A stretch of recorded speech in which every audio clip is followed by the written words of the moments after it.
scarpa.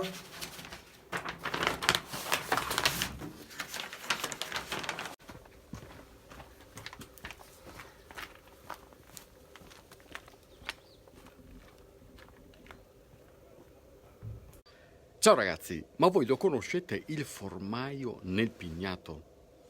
È il frutto di una tradizione antichissima che si fa soprattutto qui, a San Donà di Caltrano, ai piedi della lunga salita che porta sull'altopiano di Asiago, quindi in provincia di Vicenza.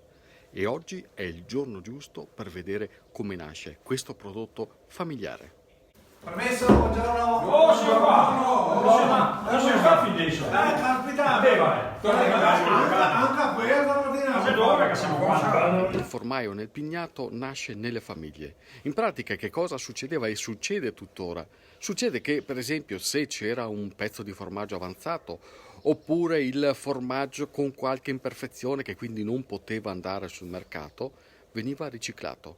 Quindi si ritrovavano nelle cucine o nelle cantine e, come vediamo adesso fare nella sede della confraternita del formaio nel pignato, veniva e viene macinato.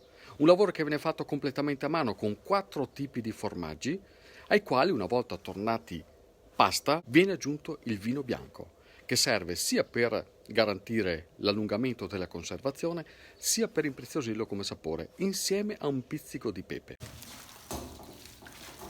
Buon, che buon, quindi mia la montagna del formaggio.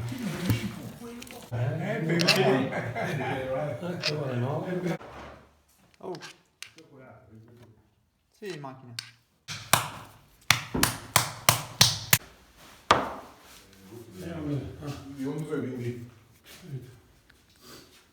E alla fine questo è il formaggio nel pignato. Eccolo qua, è il formaio nel pignato, dal sapore intenso, forte come la tradizione che Gabriele porta avanti. E devo dire che magari uno si aspetta di vedere che sono una persona attempata con qualche anno, invece Gabriele ha 34 anni.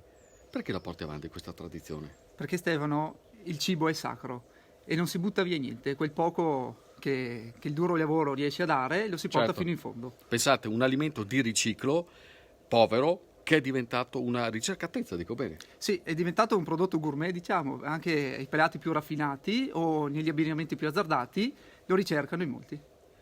Bene ragazzi, questa è un'altra delle tradizioni venete, vicentine, un prodotto d'eco e come al solito non che neanche al cucciarino. Vabbè, ciao ragazzi, alla prossima. Evviva il formaggio del pignato!